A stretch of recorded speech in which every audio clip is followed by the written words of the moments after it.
Oi, pessoal, como de costume, deixa eu avisar que a aula está sendo gravada, né? Por isso que eu desativei o vídeo de todos. Basta ativar, né? Quem, enfim, quiser aparecer. Eu desativei o áudio também de todos, e aí quem quiser participar, fica à vontade para ativar e participar, só para evitar ruídos, tá bom? Vamos lá, então? A gente está, deixa eu confirmar, mas está projetado para vocês aí um material, né? A gente está iniciando aí a quarta parte da nossa disciplina de gestão financeira, né, o que eu estou chamando aí de unidade 4, seguir um padrão das disciplinas AMI. E aí, nessa unidade, a gente vai falar sobre finanças corporativas, tá bom? A gente está quase encerrando o nosso curso aí de gestão financeira, né? E, na verdade, hoje o pessoal, né, no grupo de professores, coordenação, enfim, compartilhando, nós temos essa aula e mais duas. Semana que vem e a próxima. E depois, na quinta-feira, após, né, daqui a 15 dias, já começam as avaliações das disciplinas interativas e blend, e depois, na outra semana, virão as provas do Oficial 2. Né? A princípio, sem uma orientação, assim, não sabemos exatamente se vai ser possível que ela aconteça presencial ou se vai ter que ser da mesma forma que a oficial. Tá bom? Então, vamos lá para a nossa disciplina de gestão financeira, né? Fechar aí falando sobre finanças corporativas. O que são finanças corporativas? E na seção 4.1, então, vamos entender o que é, vamos ter uma visão geral do que é finanças, né? Então, uma definição aí trazida, tirada do dicionário, sobre o que é finanças, é a ciência e a profissão do manejo do dinheiro, particularmente do dinheiro do Estado. Assim, o dicionário Aurélio traduz para a gente, né?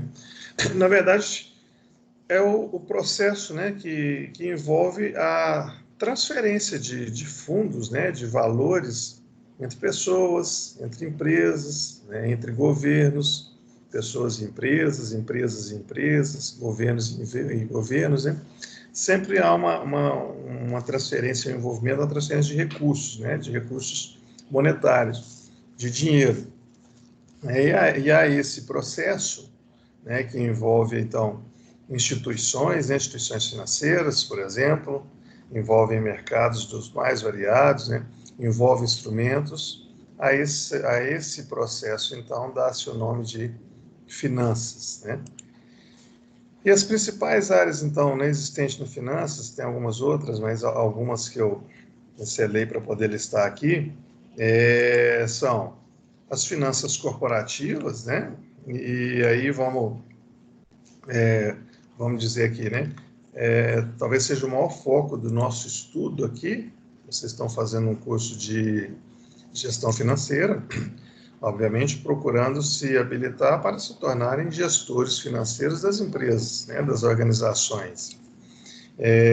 Então, esse ramo das finanças corporativas ou finanças empresariais é o que cuida da gestão financeira das empresas, né?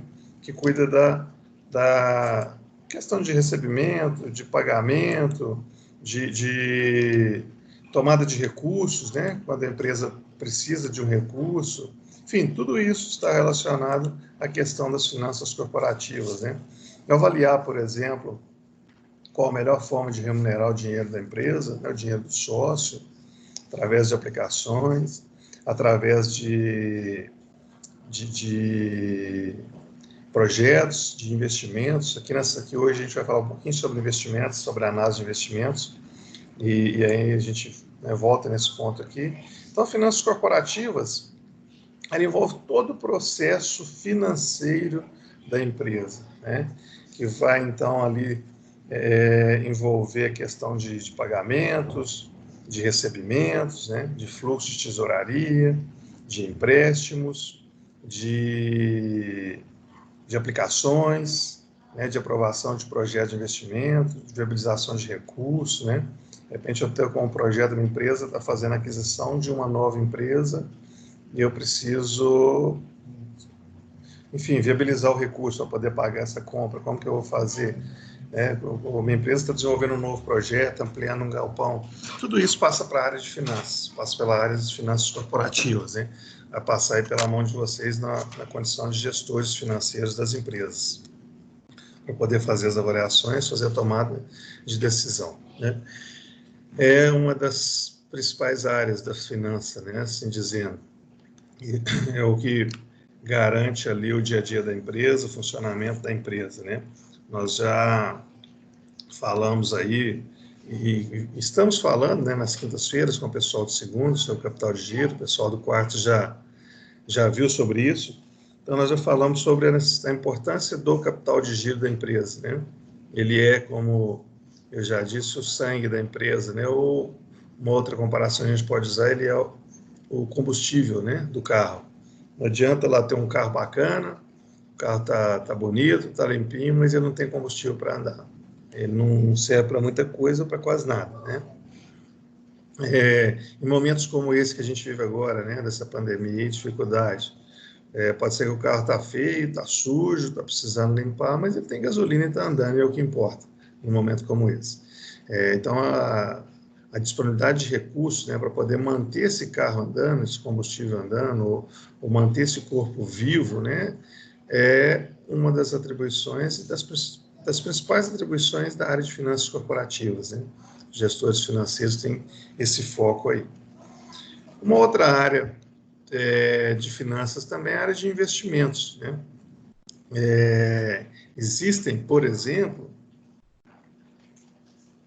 empresas especializadas em M&A, né? O que é M&A? É o processo de compra e venda de empresas. Então, você tem aí empresas que são especializadas em pegar o sujeito que tem um recurso para poder aplicar, né? A pessoa, a empresa que tem um recurso excedente para aplicar, e chegar e localizar um negócio para esse cara aplicar, para ele poder investir, né? Para ele poder comprar. E aí vai todo o processo de fazer a avaliação, a valorização, verificar se as informações realmente correspondem, se o preço é justo, até o processo final da compra, né? Então, essa é uma das áreas de finanças também. Existem N empresas especializadas nisso, N profissionais especializados nisso, né? É uma área de atuação. Eu recebo, eu acho que em algum momento, eu não sei se eu ativar alguma flag, se esse negócio ativou automaticamente, mas eu recebo diariamente no meu LinkedIn, através do meu LinkedIn, né? Vagas, por exemplo. E hoje ou ontem, não sei, eu vi uma lá que era diretor de operações de aquisição, alguma coisa assim, né? Provavelmente alguma empresa que é especializada, que é voltada para essa questão de M&A, né? De aquisições, de investimentos, enfim. Outra área de finanças, né, importante são as instituições financeiras, né? Não apenas os bancos, mas especialmente os bancos. É uma área também de finanças, né, e que absorve profissionais financeiros, profissionais dessa área de finanças,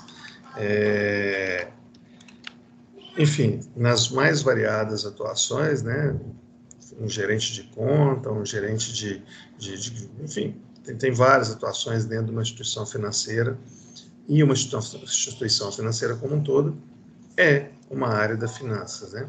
Tem a parte de finanças internacionais também, né, para abrir novos horizontes em novos países, atravessar fronteiras, e uma área que, de uma certa forma, eu falei para vocês algumas vezes já, né? Enfim, às vezes como sugestão, como uma dica, alguma coisa assim, mas é uma área de finanças que vem ganhando aos poucos, vem ganhando força.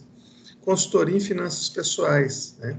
A gente já falou aqui algumas vezes sobre a dificuldade que as pessoas têm, né, em fazer a gestão das suas finanças, né? Muitas das vezes as pessoas estão endividadas e não conseguem sair disso, né? Elas estão dentro de um buraco e elas tentam sair desse buraco cavando mais ainda. Se eu estou dentro de um buraco e eu começo a cavar, eu vou cada vez mais profundo. E é o que acontece muitas das vezes. As pessoas se endividam, aí tomam um empréstimo para poder resolver aquele endividamento, aí ela arruma mais contas a pagar e vai se endividando mais, e ela não entende que, na verdade, ela precisa cortar gasto, ela precisa se adequar. Então, por incrível que pareça, né, pode, enfim, a mim pareceu surpresa quando eu vi esse tema a primeira vez, mas consultoria em finanças pessoais é uma área que vem ganhando espaço aí, vem ganhando mercado, digamos assim, né?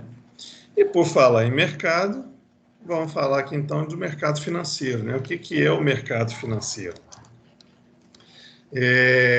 Nada mais é então que um conjunto de mecanismos, né, que promove essa transferência de recursos, né? E cada vez mais a gente observa como que esse mercado tem evoluído, né? De longe, ele já é muito evoluído tecnologicamente, né? Quando a gente pega o mercado financeiro, é um mercado, é uma área, a área de atuação é prestação de serviços, né? O mercado financeiro ele é anos-luz do ponto de vista tecnológico à frente de qualquer outra empresa da área de serviços, né? Quando a gente compara com a área de saúde, então, por exemplo, com hospitais, não há até covardia. E os hospitais talvez sejam os menos evoluídos tecnologicamente, lógico que não são todos, né? Nós temos hospitais com muita tecnologia, com recursos para isso, mas de uma maneira geral, e já evoluiu bastante também nos últimos anos, conseguiu uma boa evolução, mas ainda está muito atrasado. Agora, o mercado financeiro é muito evoluído do ponto de vista tecnológico, e a gente observa cada vez mais como isso vem evoluindo, né? A migração para os bancos digitais, agora sem fazer propaganda, não estou recebendo nenhum tipo de patrocínio, né? A propaganda fica para os cantores nas lives lá, mas o PicPay, né, tem ganhado também muito mercado,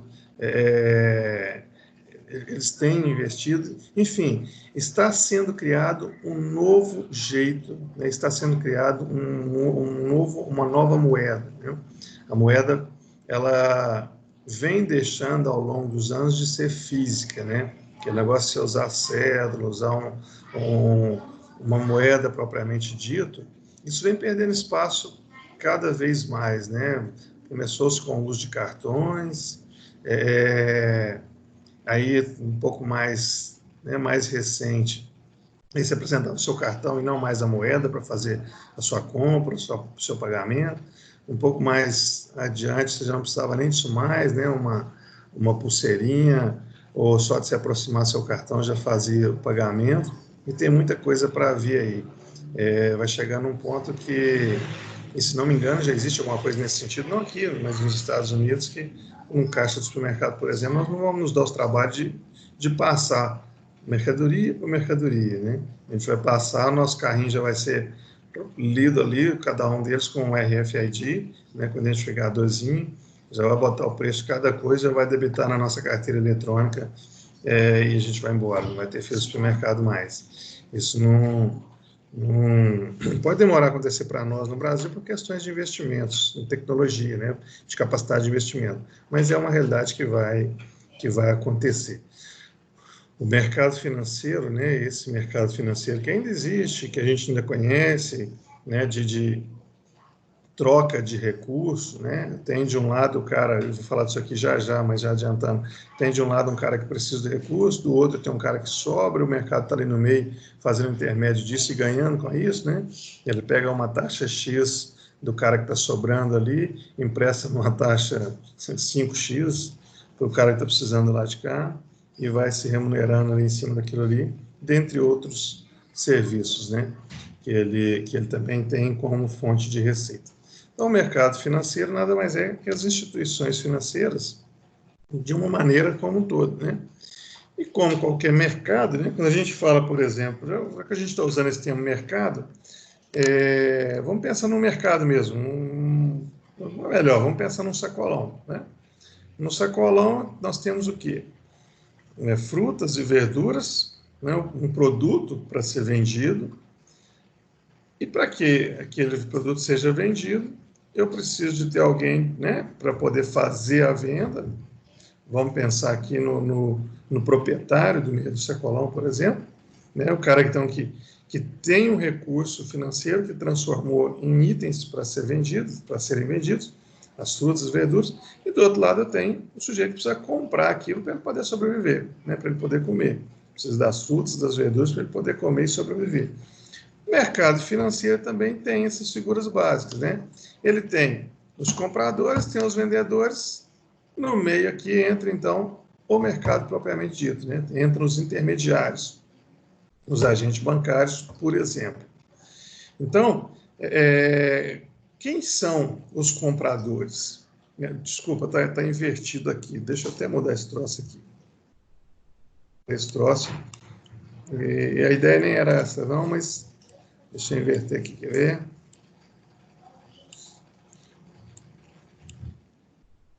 Pronto. Então, quem são os vendedores, né? Os agentes econômicos superavitários. É aquela pessoa, é aquela empresa que tem um recurso excedente, né? Que tem uma economia, que tem um valor que excede aquilo que ela precisa para o seu dia a dia, para o seu mês, né? Seja empresa, ou seja uma pessoa física qualquer. Então, ela tem um dinheiro sobrando, ela tem um recurso sobrando, ela é uma doadora, é um termo que a gente usa no mercado, ela é uma doadora de recursos, né? Ela faz aplicações financeiras. E, de um outro lado, eu tenho quem? Eu tenho o sujeito que precisa, né? Que é o comprador, que são os agentes econômicos deficitários. São as empresas que precisam de um recurso adicional, precisam de um empréstimo. São as pessoas físicas que precisam de um recurso adicional. E aí, quem são os intermediários, então?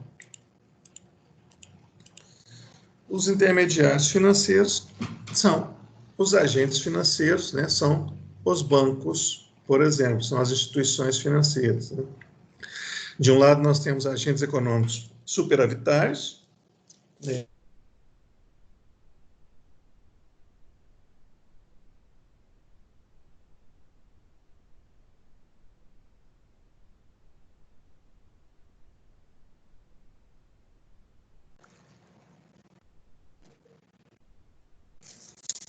Encostei nesse cabo.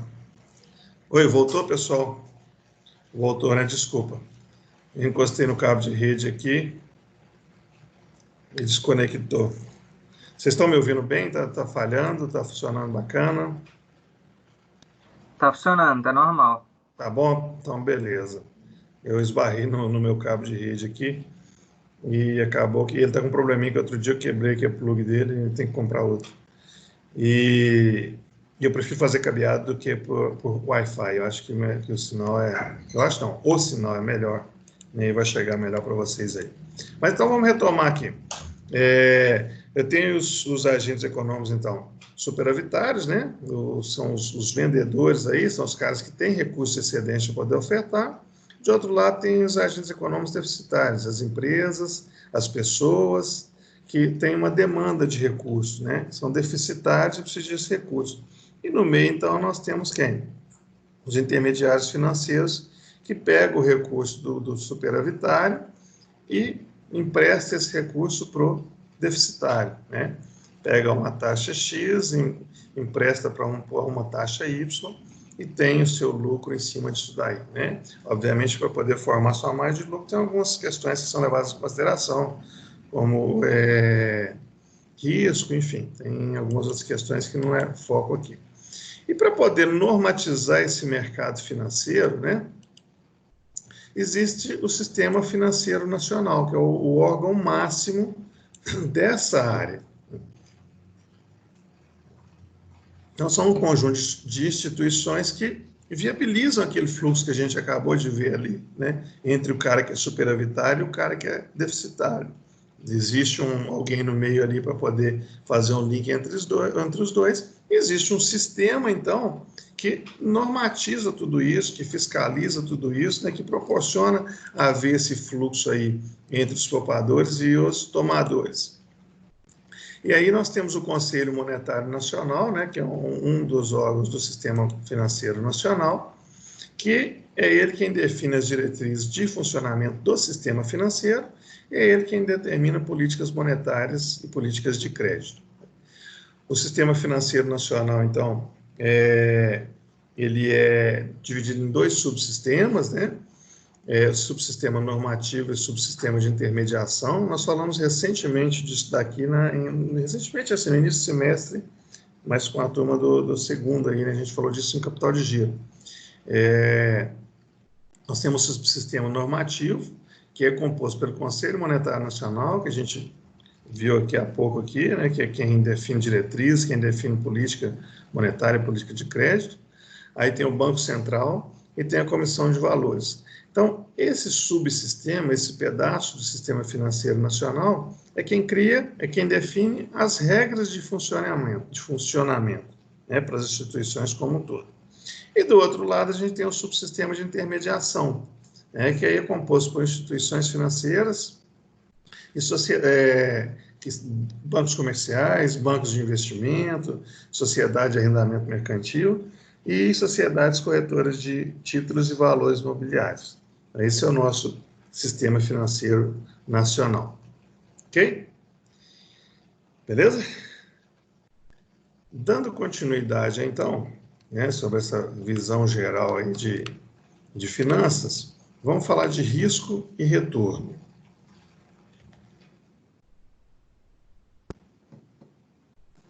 Risco e incerteza, né? Qual que é a diferença entre esses dois caras aqui? A gente fala de risco e retorno. O risco é quando eu tomo uma decisão embasada numa probabilidade, normalmente fundamentada em dados históricos. Ou seja, o investidor tem um determinado projeto para fazer um investimento, e aí ele tem uma média de mercado, por exemplo, histórica de outras empresas do mesmo ramo, de outros projetos da mesma linha, ou ele tem, enfim, está pensando, o investidor é o próprio acionista, né, o dono da empresa, ele está pensando em ampliar sua capacidade de produção, e aí ele tem os dados das suas vendas, do seu crescimento, enfim, e aí ele toma essa decisão.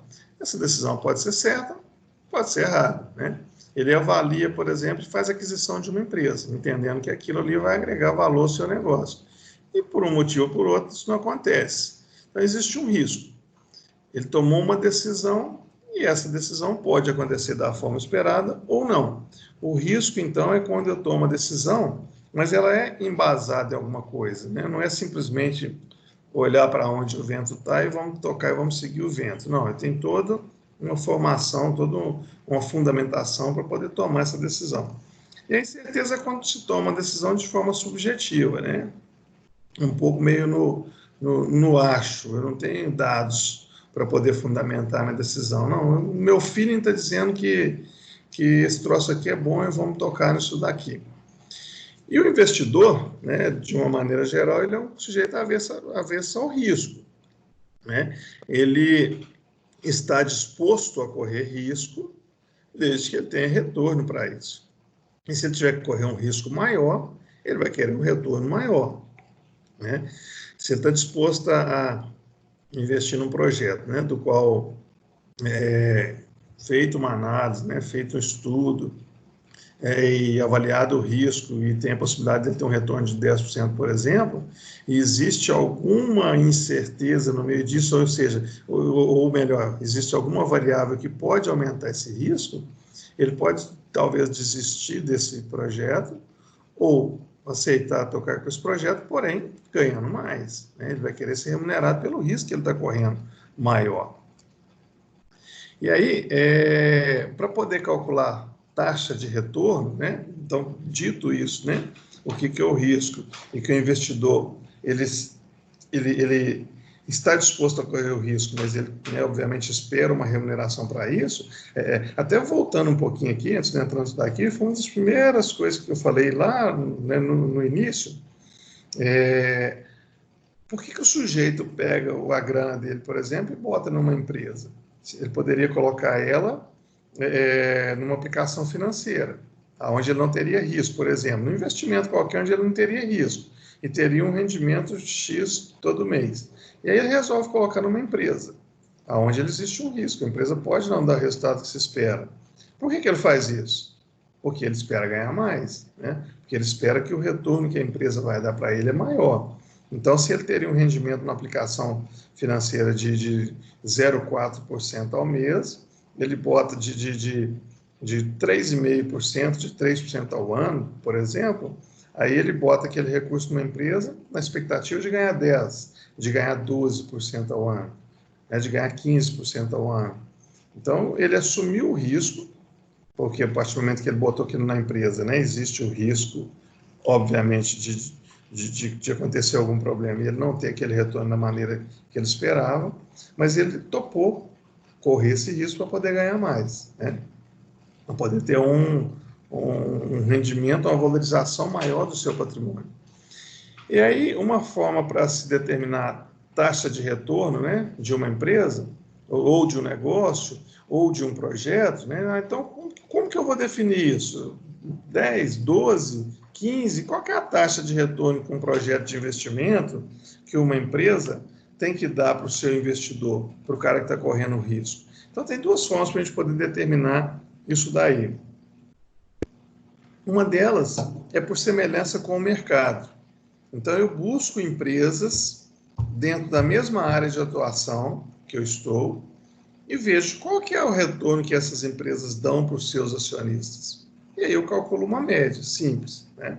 Então, eu estou pretendendo abrir, por exemplo, uma loja de roupas, uma indústria de confecções, uma confecção, por exemplo, e aí eu não sei, eu estou com um recurso, né, quero investir nisso, mas eu não sei qual que é o resultado, então, que isso pode me dar. Qual que é a taxa de retorno que isso pode dar para o meu recurso que eu estou aplicando ali, para o investimento que eu estou fazendo. Então, eu busco outras confecções, né, dentro dessa linha que eu pretendo atuar, vejo qual que é a taxa de retorno delas, né, que elas pagam aos seus acionistas, e aí calculo e chego no valor. Essa é uma das formas de se definir taxa de retorno. E uma outra forma é usando a teoria, né, usando o modelo CAPM. Por semelhança com o mercado, né, como eu já disse, eu busco taxas de empresas que são semelhantes aí para poder calcular o semelhança no risco, né? Então, para a gente poder entender isso melhor, vamos para um exemplo aqui, né? Então, a pergunta é a seguinte: qual deve ser a taxa de retorno para um revendedor, né, um distribuidor de óleos lubrificantes, XYZ é o nome dele? Então, qual que é a taxa de retorno? Essa é a pergunta. Não sei. Nós vamos chegar numa taxa de retorno, então, para saber se a gente investe ou não nesse negócio, por semelhança com o mercado. E aí nós fomos para o mercado e fomos buscar algumas informações do mercado. E descobrimos que as empresas similares tinham as seguintes taxas. Nós olhamos das empresas que atuam, ela chama empresa Só Óleo Bom, a taxa de retorno dela é de 25%. Aí olhamos uma outra aqui, que é a empresa Só Óleo, a taxa de retorno dela é de 24,6%. Aí olhamos uma terceira empresa, que é a empresa Muito Óleo, que aí a taxa de retorno dela é de 24,5%. Oi, Valéria, boa noite. Deixa só eu concluir esse raciocínio aqui e aí eu te passo a palavra, tá? Tudo bem. Só para o pessoal entender que eu não tinha falado ainda, pessoal, a Valéria é a coordenadora da pós-graduação, ela vai trocar uma palavra, enfim, passar umas informações importantes para a gente daqui a pouquinho, tá? Mas vamos lá. Então, quando eu vou calcular a taxa de retorno para ver se eu vou botar o meu recurso ou não, né, eu como investidor naquele negócio, e aí eu vou usar para poder definir a taxa de retorno por semelhança, eu faço a pesquisa no mercado, então, de empresas semelhantes, né, em risco, em negócio, e aí eu faço um cálculo em cima de uma média simples mesmo. Então, eu pesquisei 3 empresas aqui, né, a Só Óleo Bom, a Só Óleo e a Muito Óleo, peguei a taxa de cada uma delas, somando essas taxas das 3 empresas, eu cheguei a 74,10. Fazendo uma média simples, eu vou pegar esse valor e dividir por 3, ou, né, chegando em 24,7. Ou seja, se eu quero definir a taxa de retorno pelo método de semelhança com o mercado, para essa empresa aqui, é preciso ter uma taxa de retorno de 24,7, né? E aí eu, na condição de investidor, topo investir nesse negócio, desde que eu tenha um retorno de 24,7%, que aí eu considerei por semelhança com o mercado. Tá bom?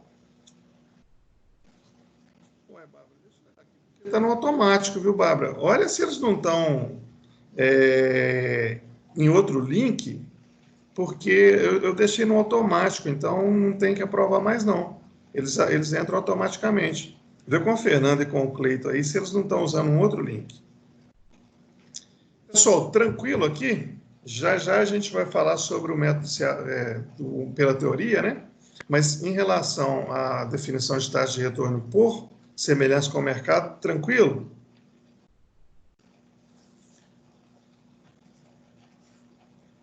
Bem, então eu vou passar a palavra para a Valéria, né? A Valéria é a coordenadora da pós-graduação da nossa unidade Afonso Pena. A gente tem vários cursos lá na pós. Eu já tive a oportunidade de trabalhar lá na pós com ela, né, Valéria? Muito bacana, tem um grupo, um time muito forte lá na pós-graduação também.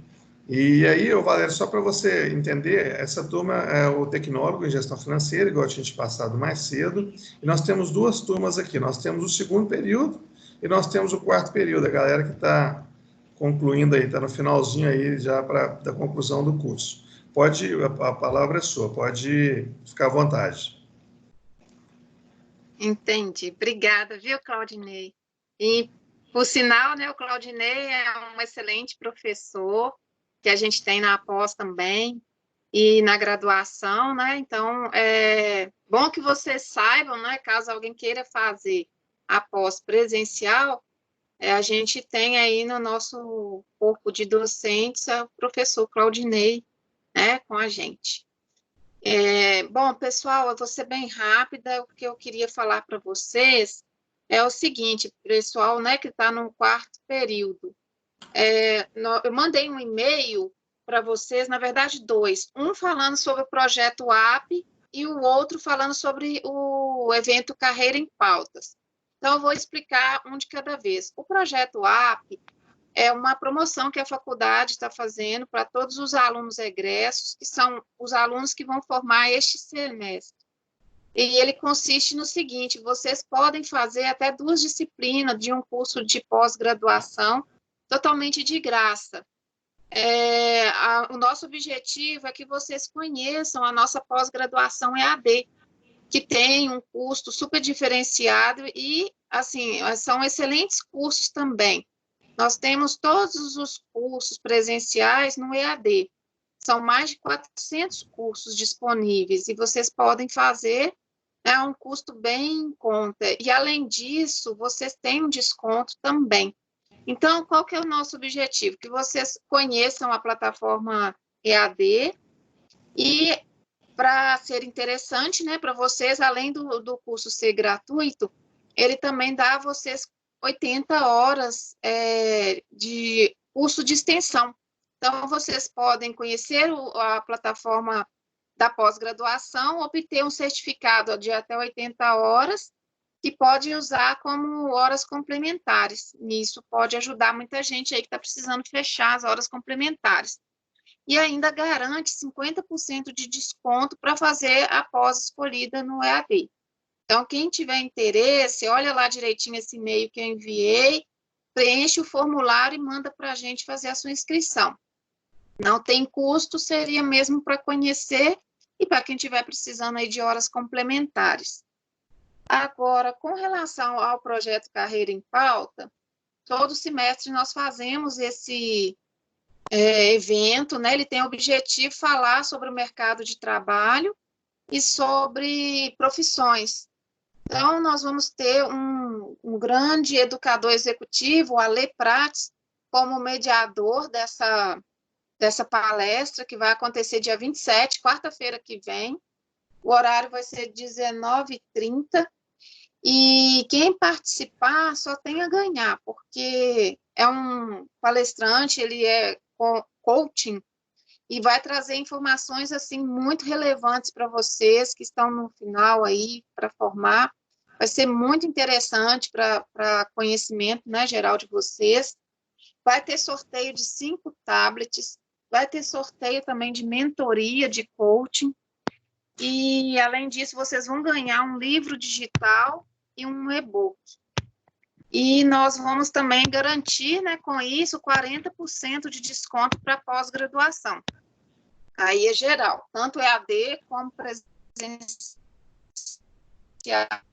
você poder contar aí com 40. Então, no e-mail eu enviei o link, mas eu posso repetir ele aqui, que é suacarreiraempauta.com.br. Aí vocês façam a inscrição e vai o link da palestra vai para o e-mail de vocês. Então, pessoal, não perca aí a oportunidade de assistir essa palestra e também participar aí destes sorteios e garantir o seu desconto da pós, tá bom? Então, era esse aí o recado que eu tinha para passar para vocês. Se tiverem dúvidas, o Claudinei pode passar o meu contato para Claudinei. E tem também o e-mail que eu enviei. Alguma pergunta? Então, pessoal, excelente oportunidade aí, né, que a Valéria, enfim, representando a instituição, está trazendo. Se alguém tiver alguma dúvida depois, então, eu passo os contatos da Valéria e pode olhar lá com a Valéria, Jaqueline, né, Valéria também. Isso, a Jaqueline trabalha comigo. Quiser apoiar. É isso aí. Claudinei, okay. Muito obrigada, viu? Imagina. Boa noite. Boa aula aí para você, gente. Obrigado. Boa noite. Nada, tchau. Bem, vamos lá, então. Então, fazendo aqui por... Ah, não, primeiro, ô Bárbara, o pessoal conseguiu entrar? Parece que não, mas não tem ninguém pendente aqui para eu aprovar, não. Porque não tem que aprovar mais. Estou achando estranho isso. Todo mundo que entra já vai automático. Eu coloquei para ir, para não ter que ficar aprovando, porque estava tendo que toda hora parar para aprovar. Eles conseguiram? Quer dizer, eles não conseguiram. A Fernanda Esteves, ela está aqui, não sei se é ela. Agora, Cleiton não está na sala aqui. É outra Fernanda, né? Pois é, você mandou o link e eles não conseguiram entrar mesmo assim?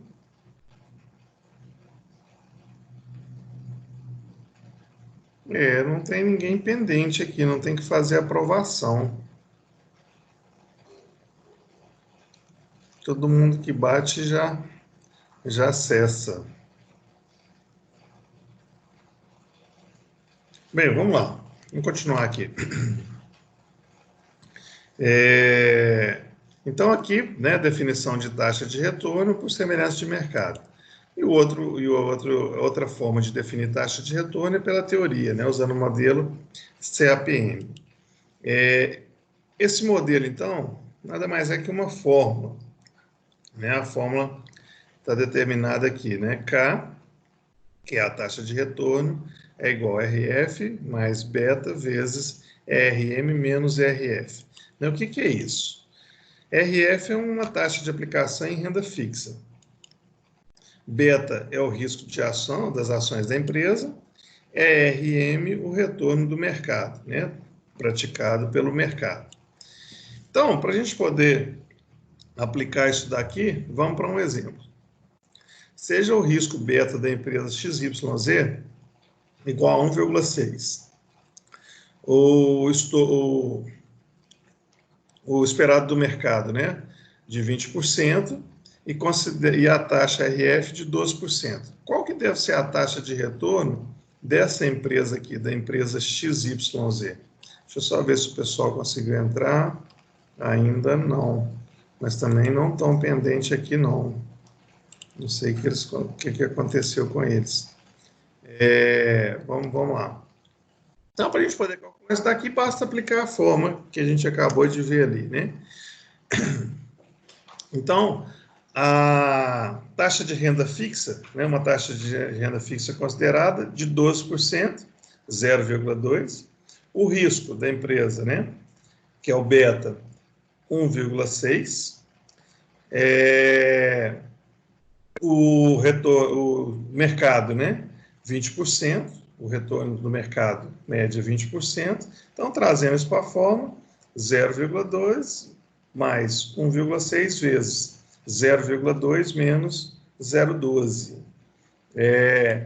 Pelo modelo, né, pela teoria, A taxa para essa empresa XYZ, então, é de 24,8%, né? Trazida aqui para esses números que nós levantamos, é de 24,8%. Ok? Então, essas são as duas formas que a gente tem para poder fazer a definição de taxa de retorno das empresas. Tranquilo? Beleza?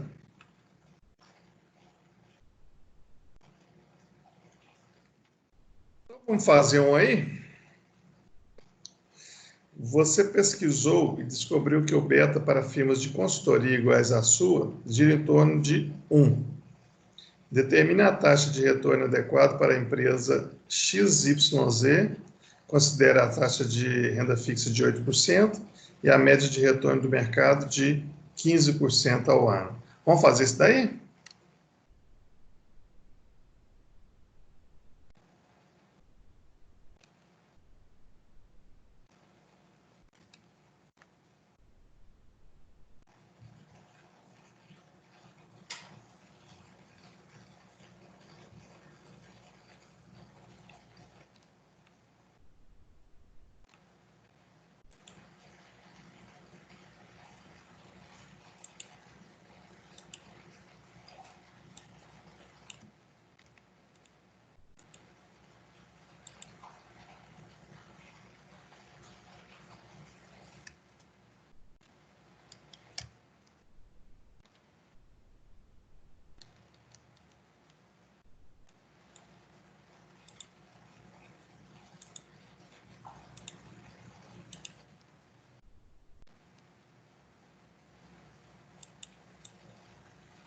Vou colocar a fórmula aí, peraí. Está aí a fórmula.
Fizeram, pessoal?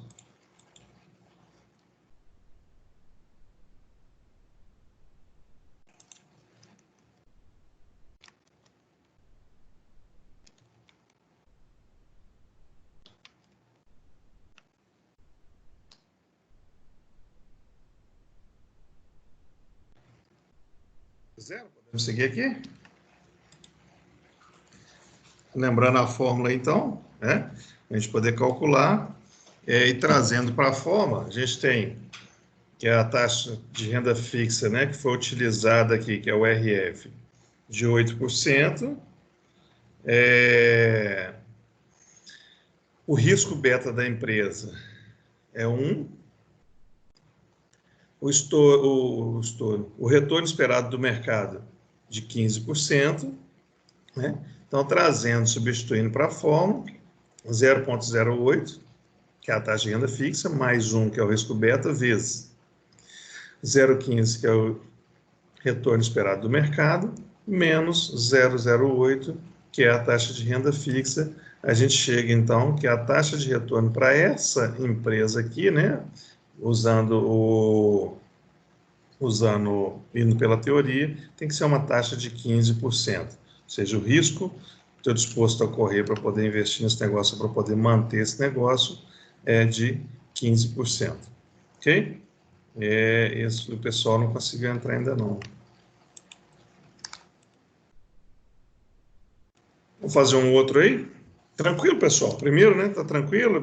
É só a aplicação da fórmula aqui, tá? Mas tem alguma dúvida? Alguém?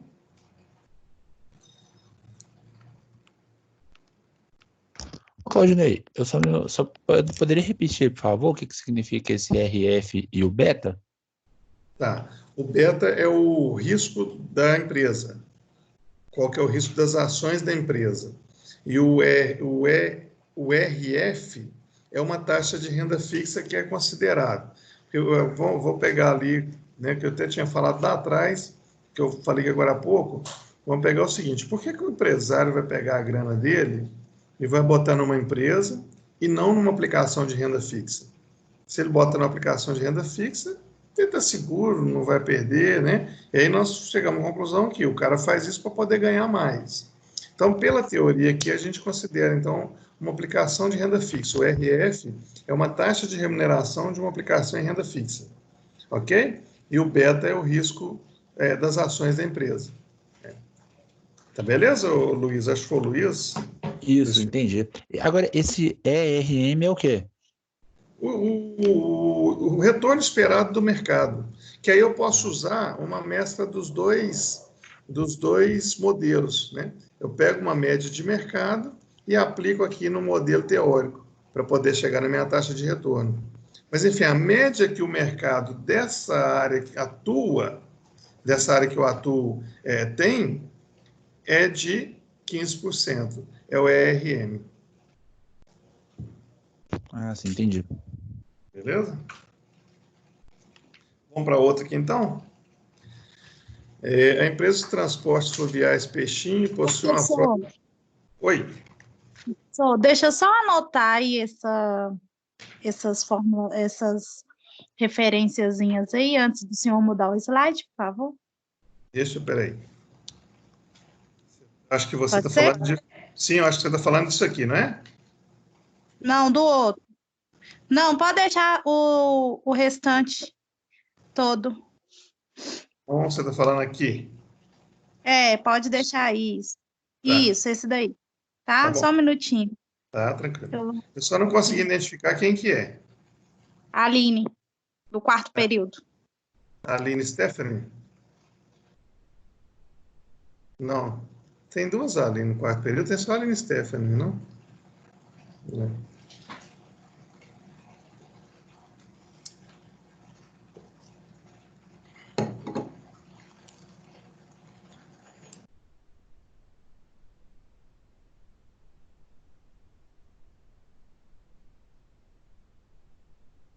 Pronto, professor, pode passar para frente. Já consegui anotar.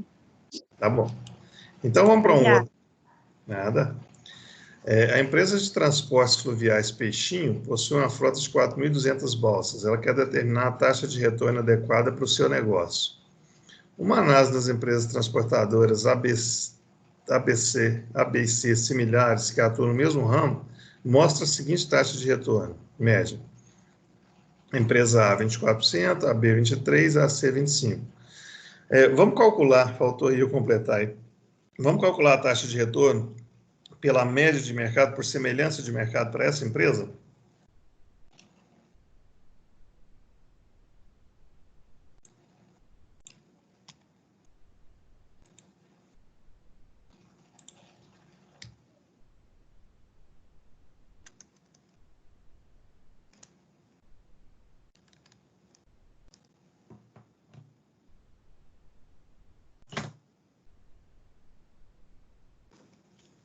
Quase, Eduardo.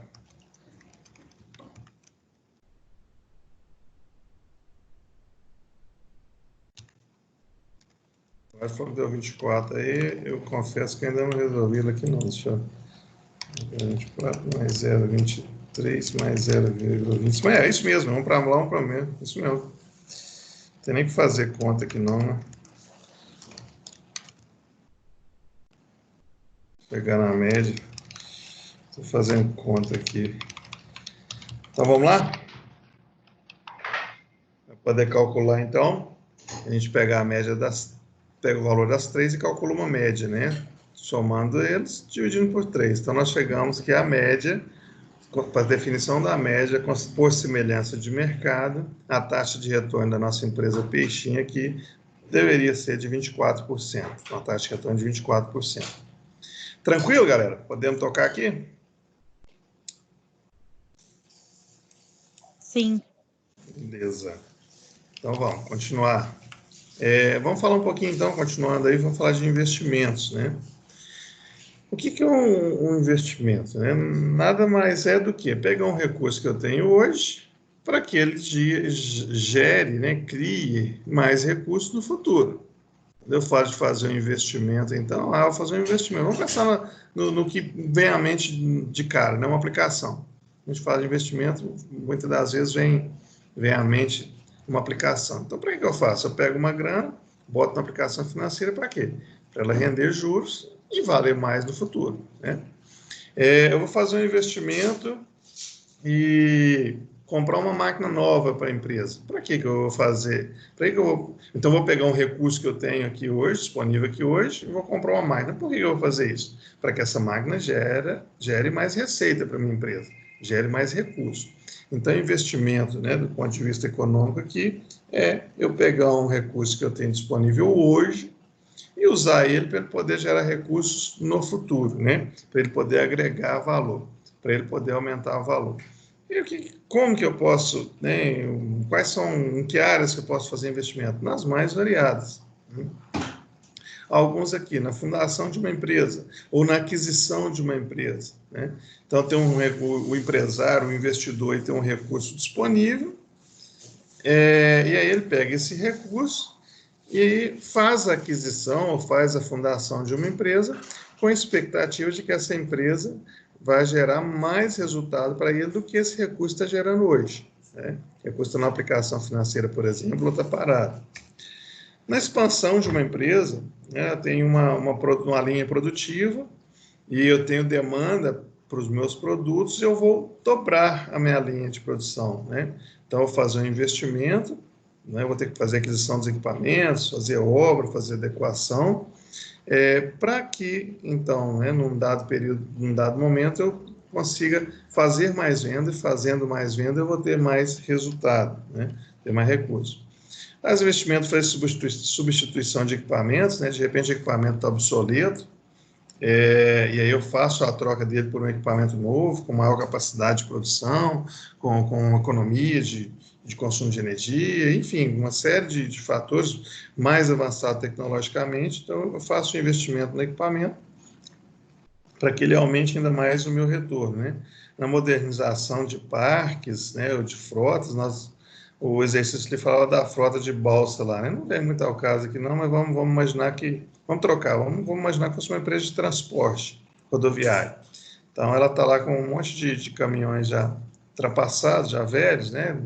Gerando muito gasto com manutenção, consumo alto de combustível, ela resolve modernizar toda a sua frota, comprar uma frota nova. Então, ela pega o recurso e faz porque ela vai ganhar com isso no futuro, né? Ela reduz seus custos, ela vai ter um tempo de vida para esses novos, né, mais alargado, enfim.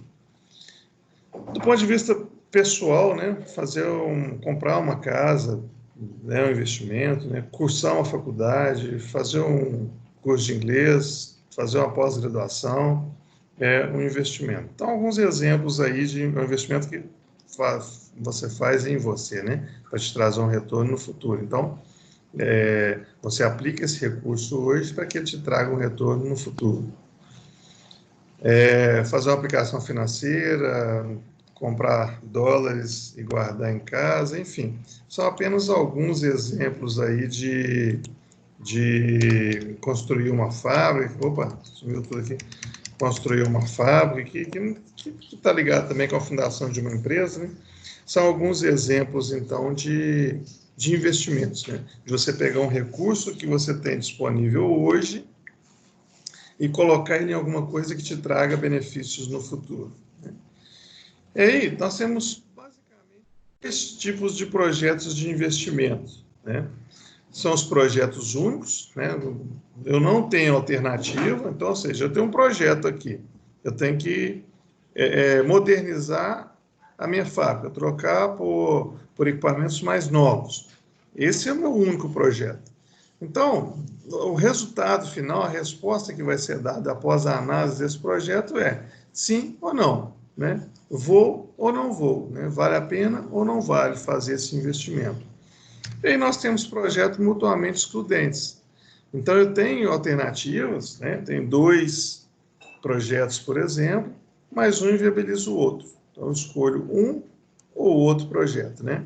Então, vai se analisar qual que é a viabilidade de cada projeto e definir qual que tem a menor viabilidade, né? Qual que vai trazer maior retorno para o investidor, para o acionista.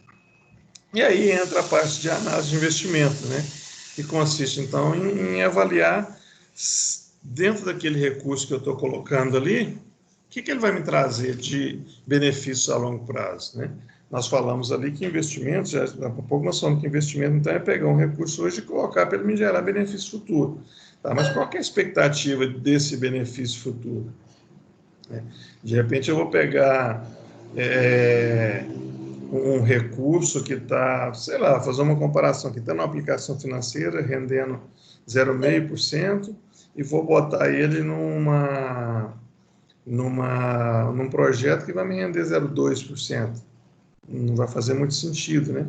Ou talvez eu nem tenha um recurso, eu vou tomar esse recurso emprestado no banco, vou pegar ele a uma taxa de 1% ao mês, mas ele me dá um retorno de 0,5% ao mês. Quer dizer, também não faz muito sentido.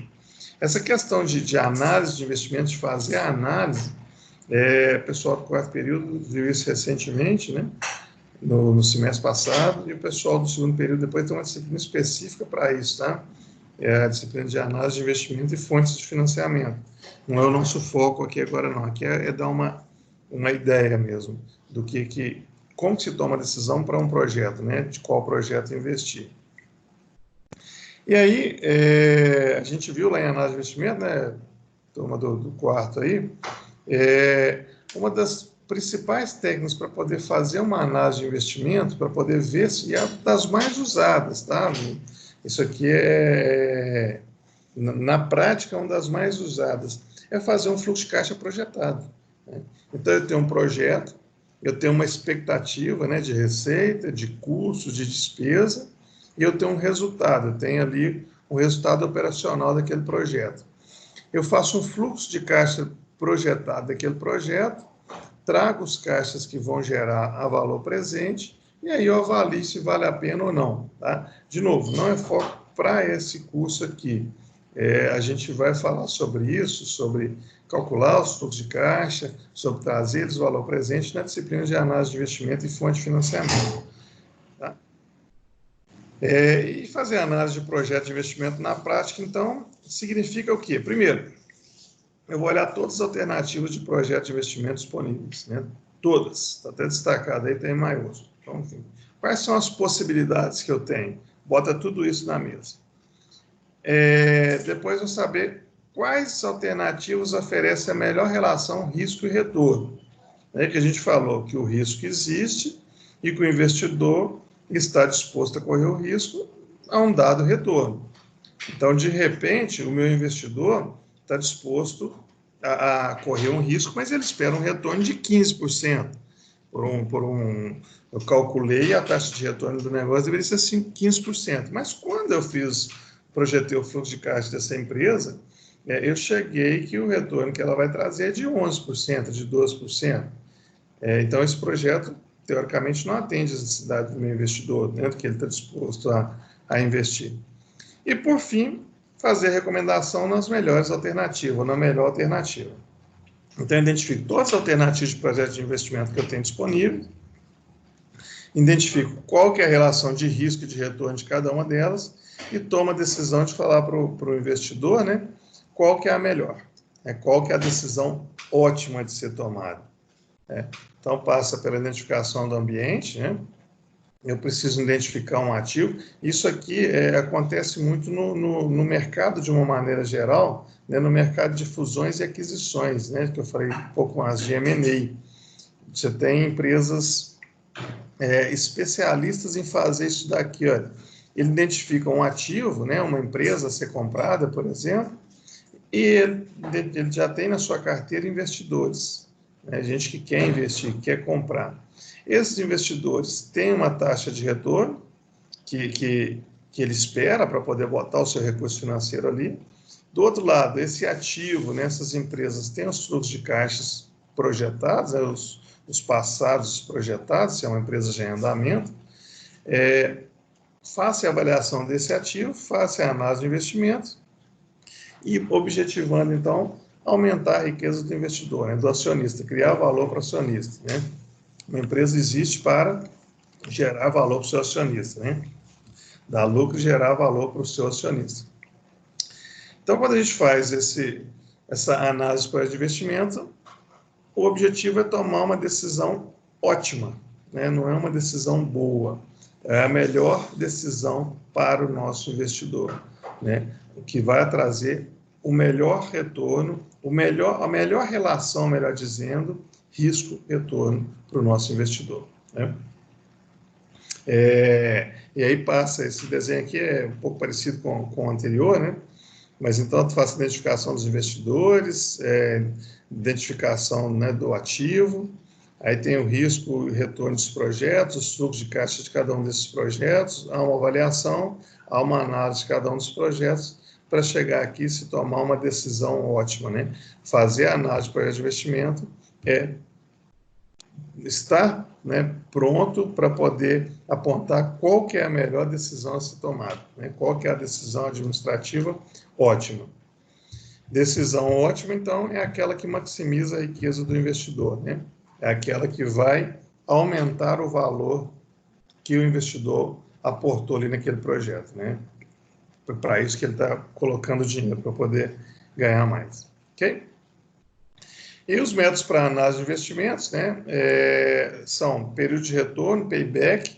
A gente vai falar sobre payback, tá? Não hoje, mas tem um tópico que eu selecionei para a gente falar nesse último capítulo aí da disciplina, né, para a gente falar sobre payback, sobre período de retorno, mas essa é uma forma para fazer a análise de investimento.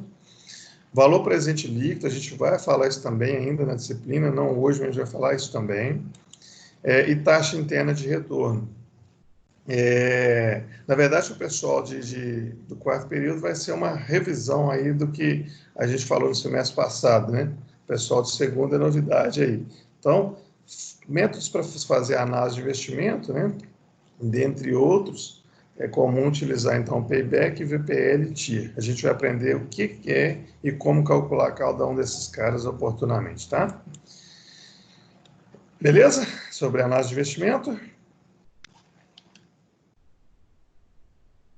Ok. E aí, vamos falar também sobre custo de capital, né?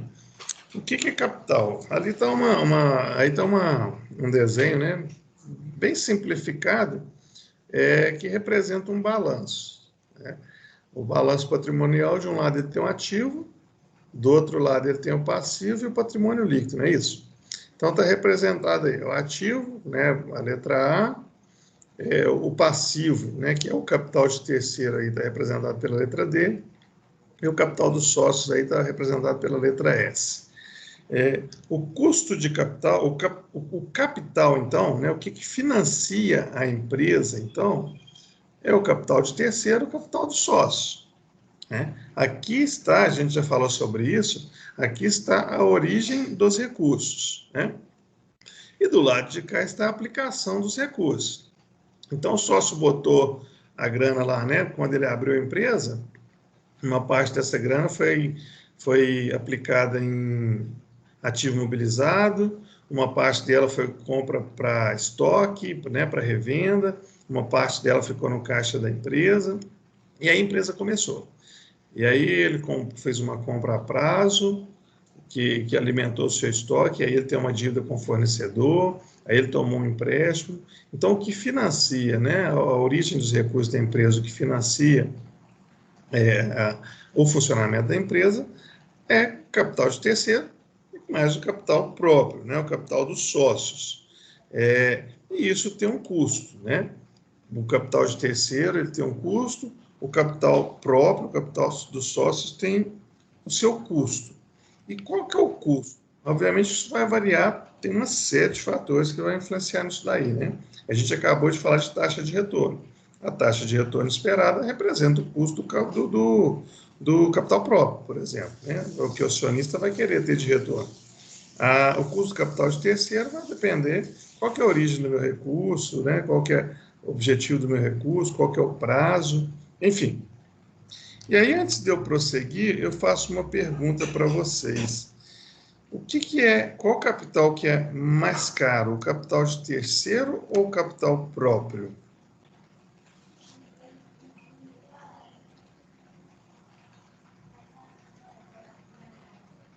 Terceiros, professor? Não sei, tô chutando. Não, mas está ótimo. Obrigado aí por participar ali. Vamos lá. É a primeira coisa que normalmente vem, né, à cabeça da gente, porque a gente pensa assim, não, o sócio, a gente não paga juros para ele. E para o banco a gente paga juros. Então o capital de terceiro é o mais caro, mas nem sempre. Tá? Muitas das vezes o capital próprio é o capital mais caro. É mais barato você buscar um capital de terceiro, né? Poxa, mas como assim? Eu não pago juros para o meu sócio. Será que não pago mesmo? O meu sócio tem uma taxa de retorno. O acionista ele tem uma taxa de retorno esperada, que eu vou ter que devolver para ele através de dividendos, através de resultado. Muitas das vezes essa taxa de retorno é muito maior do que eu buscar um capital de terceiro. Então, de repente, eu tenho um projeto de investimento e aí eu sento com o sócio e mostro para ele. Falo, olha, estou com um projeto aqui, ok? E aí ele fala, tá bom, eu vou aportar mais recursos, mas a taxa de retorno que eu espero é de 15%, é de 20%. E aí senta com um banco e aí consegue uma negociação com o banco, a taxa, né, considerando os padrões atuais, aí, você consegue uma taxa de 6% ao ano. Quer dizer, sai mais barato eu ir no banco, pegar o dinheiro emprestado, do que o sócio aportar esse capital aqui dentro, né? Muitas das vezes o que se faz é uma composição mista também. Então, uma parte vem de capital de terceiro e uma parte vem de capital dos sócios, né? Mas por que o capital o capital próprio, deixa eu ver aqui da Caroline aqui, quando pagamos... Pois é, os acionistas são estrangeiros, multinacional, Carolina? E aí você tem que mandar o dividendos para fora?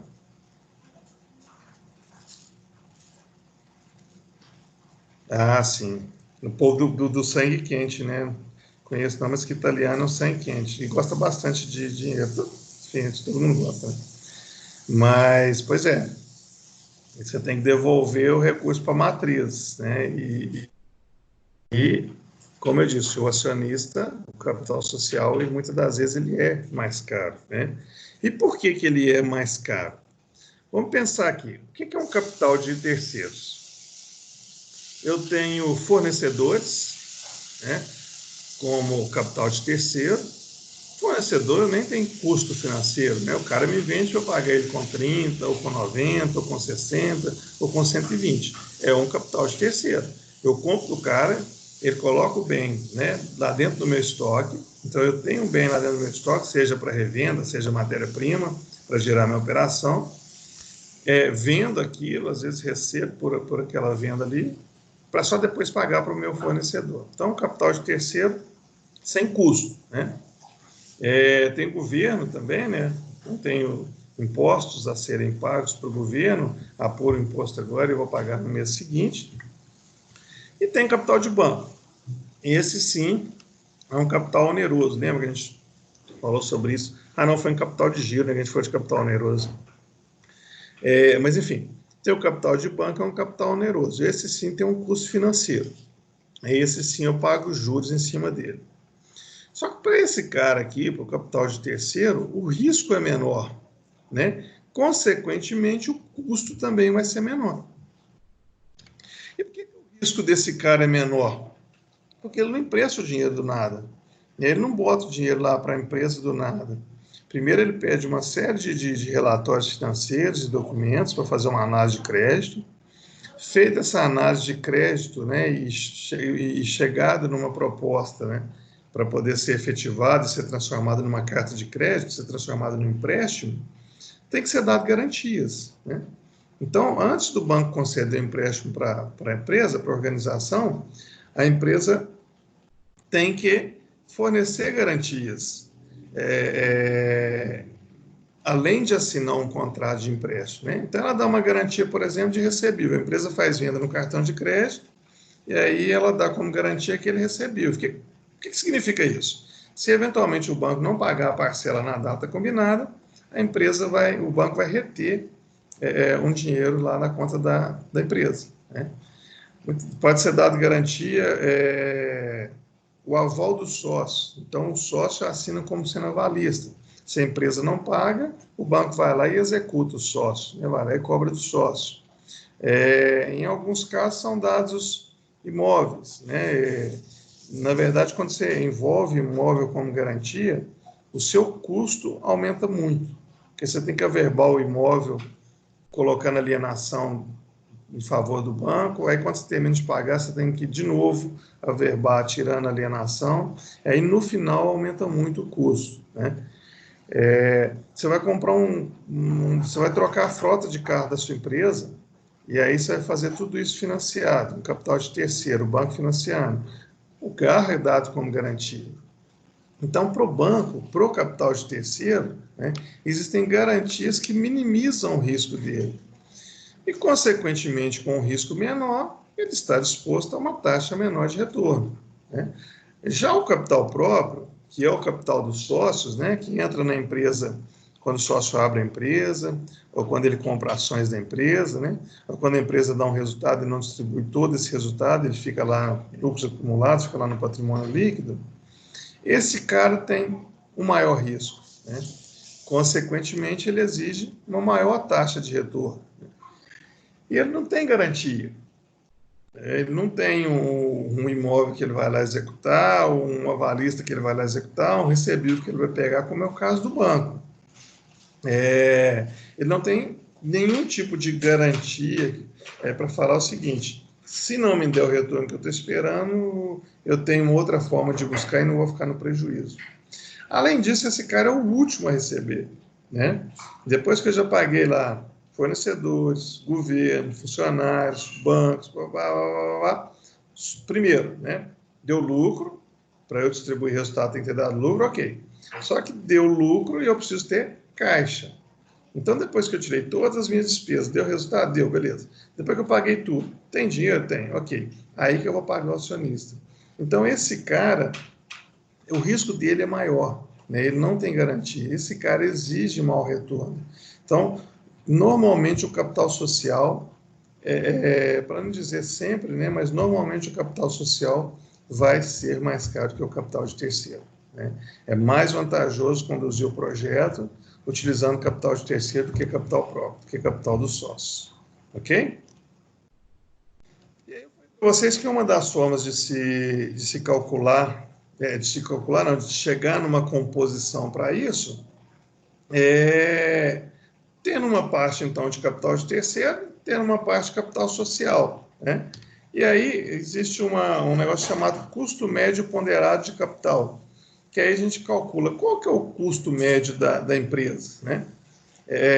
De capital da empresa. Então, quanto que me custa hoje, considerando que a taxa de retorno que o acionista espera e a taxa de juros que eu tenho contratada com o banco, qual que é o meu custo de capital? Eu já sei que capital a soma do meu capital total, vai ser o meu capital de terceiros mais o capital próprio. Tá, um tem uma taxa e o outro tem outra taxa. Qual que é a taxa? Qual que é o custo médio de capital?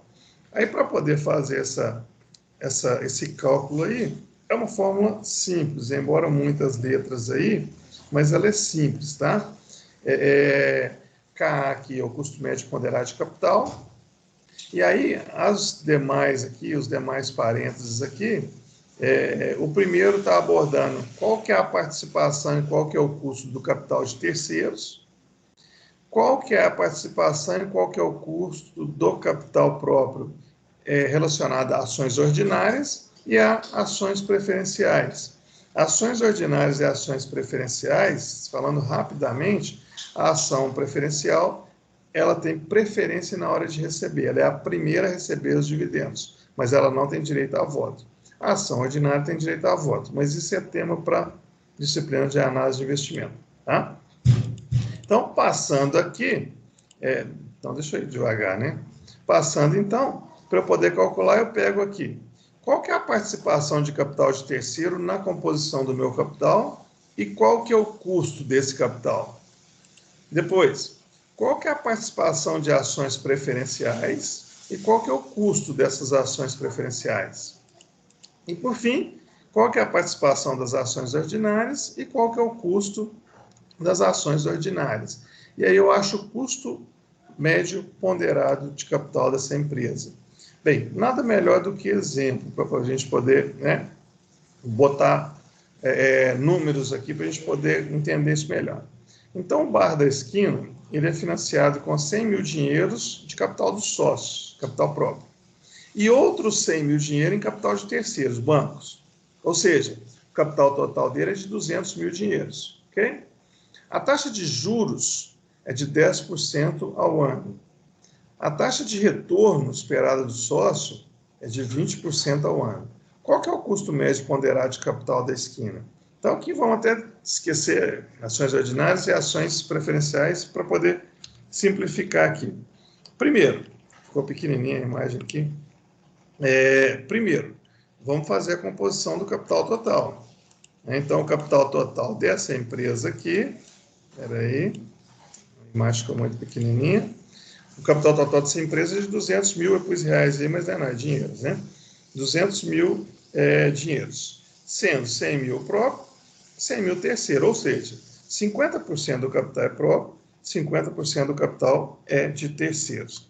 Trazendo para a fórmula, então, a gente tem de capital de terceiros e temos de capital próprio. Aqui não importa se é ação preferencial ou ação ordinária, que ele só tem um tipo de ação. Trazendo isso para a fórmula, então, qual que é a participação do capital de terceiros? 0,5, né, que é 50%. Qual que é o custo do capital de terceiro? 0,1, 10%. Ok. Qual que é a participação do capital próprio?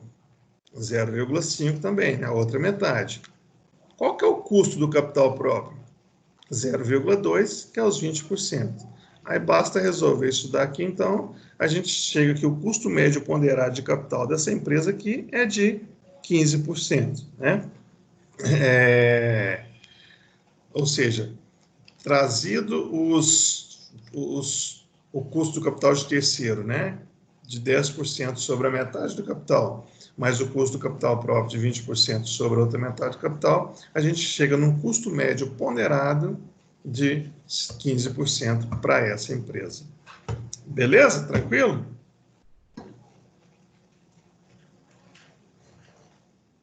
Vamos fazer um aí?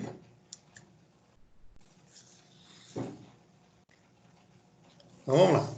Seja o retorno esperado do mercado aí, da metalúrgica W de 24% ao ano e a taxa de juros de empréstimo de 20% ao ano, e sabendo ainda que 40% do capital dos sócios é próprio, qual que é o custo médio ponderado de capital para essa empresa aí, para a metalúrgica W? Vamos lá?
Sobrando um troço ali.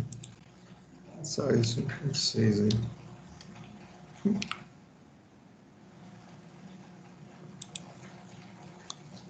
Que doideira.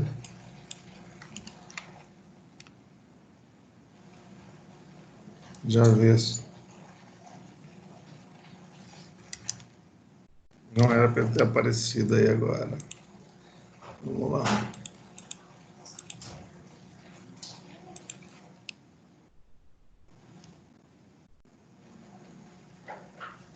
Vamos lá? Por que ele já apareceu aí? Aparecer. Clicar. Então, vamos lá, pessoal. Fizeram aí? Conseguiram chegar aí? Deu quanto?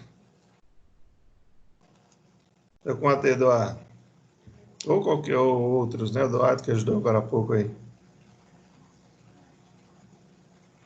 Quer dizer, nem sei se o Eduardo está aqui também. Deixa eu ver. Ah, tá sim. Tá, beleza. Vou esperar então, Douglas.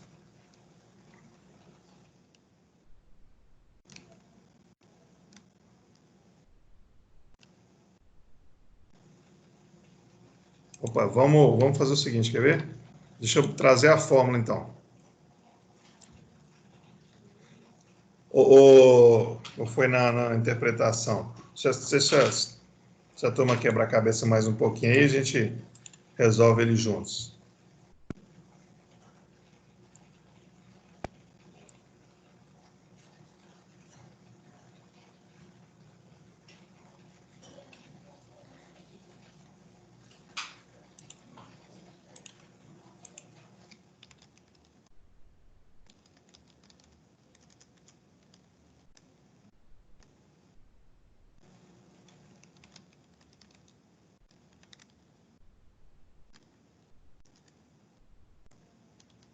Quando quiser. Douglas e os demais aí, quando quiser, a gente toca o barco aí.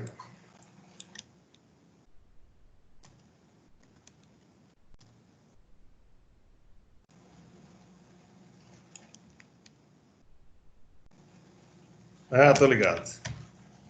Bem, vamos lá então. Olha só. Então, o retorno, né, médio esperado aí do mercado é de 24%, ou seja, essa aí é a taxa que o sócio vai esperar sobre o capital próprio, 0,24 de 24%, não é 0,24, 24%. A taxa de juros para empréstimo, ou seja, o custo de capital, então, os 24% aqui é o custo de capital próprio. O custo do capital de terceiro, que é a taxa de juros de empréstimo, é de 20% ao ano. E a informação que foi dada aqui, talvez aí entendeu, Eduardo? Talvez aí que confundiu, é o seguinte: 40% do capital é próprio, ou seja, a participação do capital de terceiros é de 60% e do capital próprio é de 40%, né? Então, a participação do capital de terceiro, 60%, 0,6%. O custo do capital de terceiro, 20%, 0,2%. A participação do capital próprio na composição do capital, 40%, né? 0,4%. O custo do capital próprio, 0,24%, 24%. Então, o custo médio ponderado de capital para essa empresa aqui, para a empresa metalúrgica W, é de 21,6%. Né? 24% é o custo capital próprio, e ela tem 40% do seu capital como capital próprio, 20% é o custo do capital de terceiro, e ela tem 60% como capital de terceiro. Tranquilo? Entendido aí?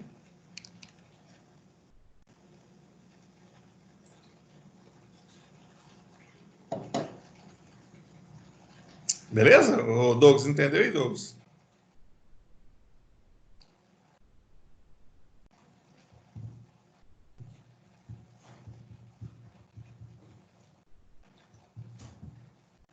Beleza? Pessoal, o resto aí da turma aí, eu falei do Douglas e do Eduardo, porque eles que tinham manifestado aqui. Sim, Douglas. Ok, professor. Ok? Ô, Douglas, não entendi. Você estava em dúvida nos 60%? Você entendeu os 60%? Eu não entendi.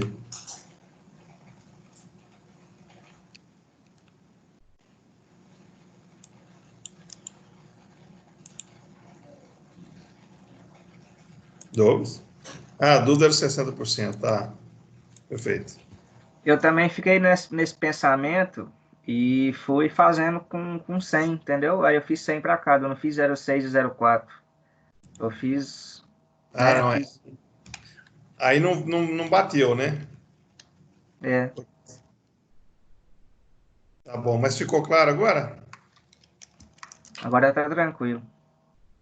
Beleza. Vamos mais um aí?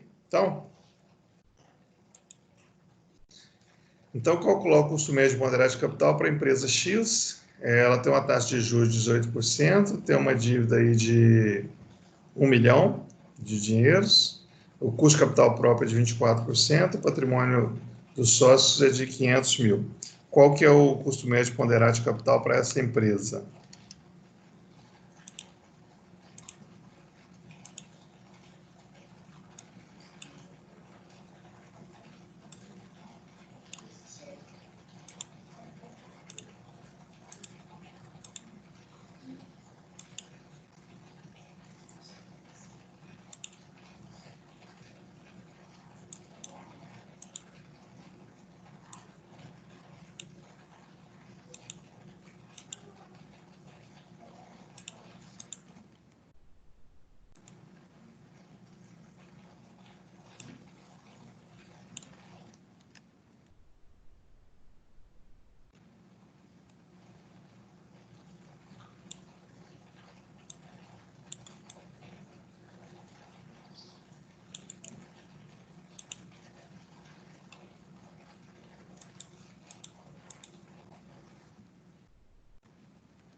Vou trazer a fórmula.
Hum.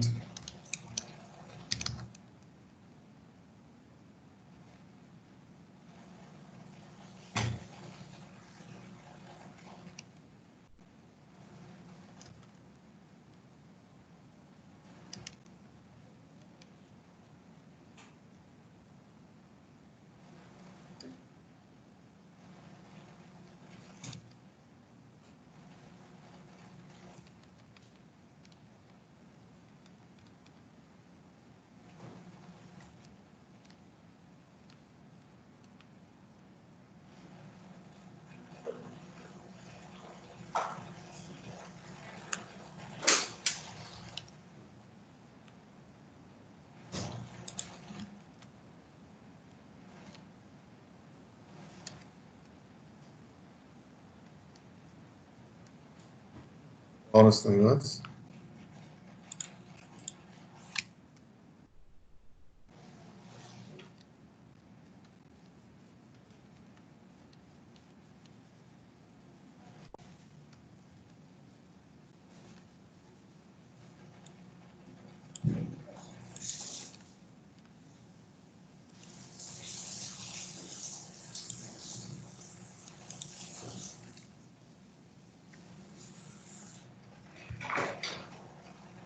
Eduardo? Acho que eu fiz conta errada aqui. Deixa eu rever minhas contas aqui, então. Não, pode ser que seja. Deixa eu dar uma revisada nas minhas contas aqui, peraí.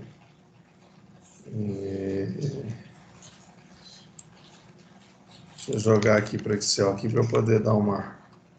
Então, 67 vezes 18, 12,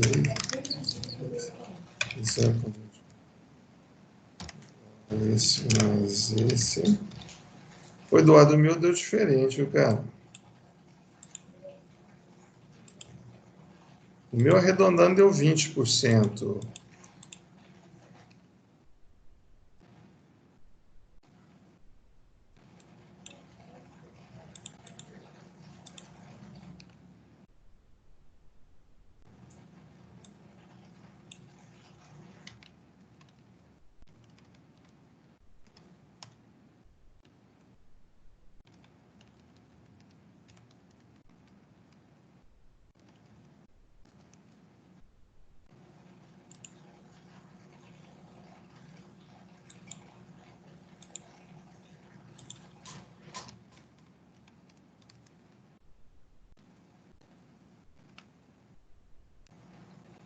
Se eu dou com a Douglas?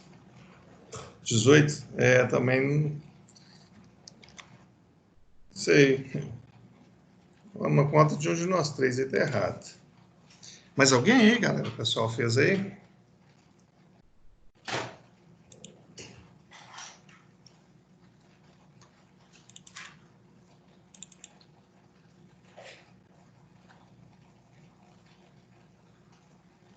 Não? Podemos passar aqui para a resolução?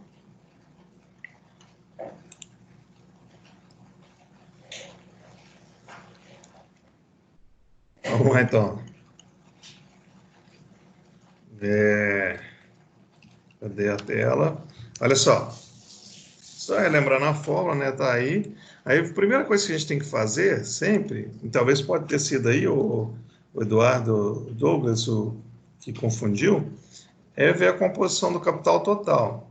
Então, essa empresa tem uma dívida, né? Capital de terceiros aqui de 1 milhão de dinheiros, mais um capital próprio de 500 mil. Então, o capital total dessa empresa é de 1 milhão e 500 mil. 500 mil de capital próprio, 1 milhão de capital de terceiros. E aí, qual que é a participação desses capitais, então, frente ao capital total? Então, o capital próprio representa 33,3% do capital total, o capital de terceiro representa 66,7% do capital total. Aí, trazendo para a fórmula, então, a gente tem que 0,667 é a participação do capital de terceiro e o custo desse capital é de 18%, 0,18.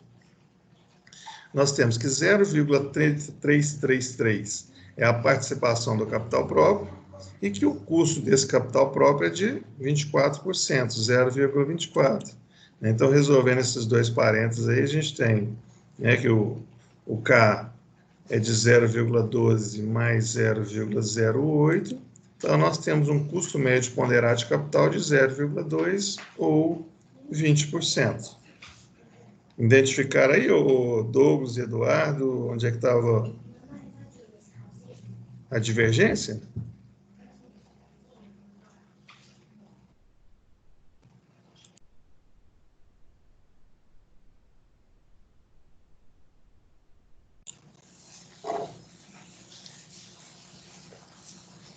Tranquilo, galera? Ah, você considerou que o capital total era 1.000. 1.000 é só o de terceiros. Ô, Claudinei, Oi? onde se encontra o capital próprio aí nesse enunciado? Que eu acho que eu perdi um pouco essa parte. Vamos lá, o Cleiton, né? Perguntou? Isso. Deu certo aí, você conseguiu entrar. Não vi se a Fernanda conseguiu. A Fernanda parece que não, tá dando problema lá, né, Cleiton? Mas vamos lá. Eu quis falar aí, para ver se voltava. Vamos lá. O capital próprio, eu não sei que hora você conseguiu entrar, cara, então eu vou voltar um pouquinho aqui, tá? Na apresentação. O capital da empresa, né? É o lado direito aqui do balanço, ele é composto por capital de terceiros e capital próprio, capital dos sócios. O capital de terceiro, então, fornecedores, impostos, enfim, tudo isso compõe capital de terceiro, né? Uma dívida que eu tenho com alguém. E empréstimos, que é o principal aí, capital de terceiro, que aí ele é oneroso, né? Ele tem um custo financeiro para isso. O capital próprio é o capital social, o dinheiro que o cara botou na empresa quando ele abriu a empresa, né? Ou quando ele aumentou capital social, ou quando comprou a ação da empresa, ou quando teve lucro e não foi dividido, foi retido, tudo isso vai somando, vai formando um capital social, tá? Aí, voltando lá para a atividade, peraí. Voltando para a atividade aqui, olha só. Patrimônio dos sócios, né? Talvez a escrita aqui não ficou muito legal também. Deixa eu mudar aqui. Vamos botar assim, ó. Capital.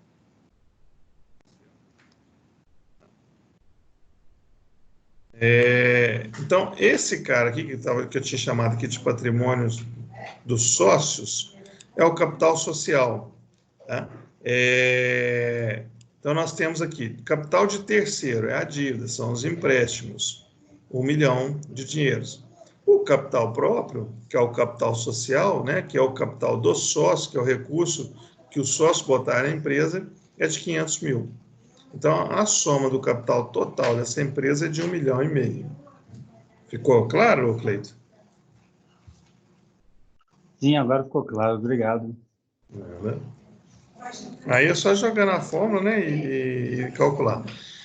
Pessoal, tranquilo aí para esse conteúdo aí que a gente falou, né? Isso era para dar uma rápida visão aí de finanças. Alguma dúvida?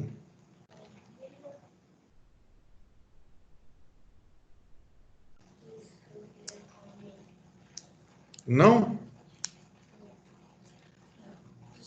Então é tranquilo. Não, mas cara. Mas não parece não. É tranquilo, Douglas. Então é o seguinte, a gente vai, né, encerrando por aqui. Na próxima aula, então, a gente vai falar sobre fluxo de caixa dos investimentos. A gente vai entender o que é isso, né? E vai calcular os fluxos de caixa de investimentos. Ainda, né, nesses próximos dias, provavelmente até o final de semana, até sábado, domingo, eu vou estar disponibilizando o AVE, e aí eu comunico o Douglas e comunico a Bárbara Letícia, para poder avisar os demais, o nosso trabalho, né, o nosso trabalho desse bimestre. E aí vocês vão observar que no trabalho vai ter uma parte dele que a gente ainda não falou sobre isso, porque vocês ainda não aprenderam. Mas é porque a gente ainda vai falar, e até a data para a entrega do trabalho a gente vai ter visto isso. Ô Douglas, então, pelo que, né, o pessoal estava dando uma passada hoje lá no grupo dos professores, né, coordenação, enfim, dando uma repassada, a gente tem mais duas.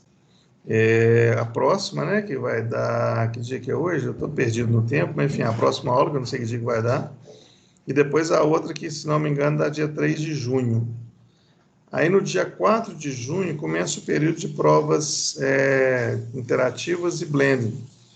E aí me parece que isso vai até o dia 10, e é a orientação que veio que não tem aula nesse período, que os alunos, né, possam focar nas provas.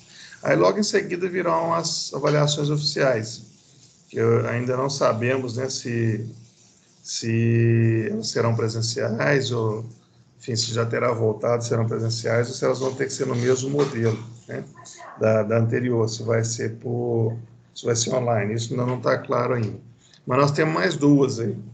A gente consegue ver o que está proposto, tá? Nessas duas aí, que a gente precisa. Tranquilo? Sem prejuízo, sem correria.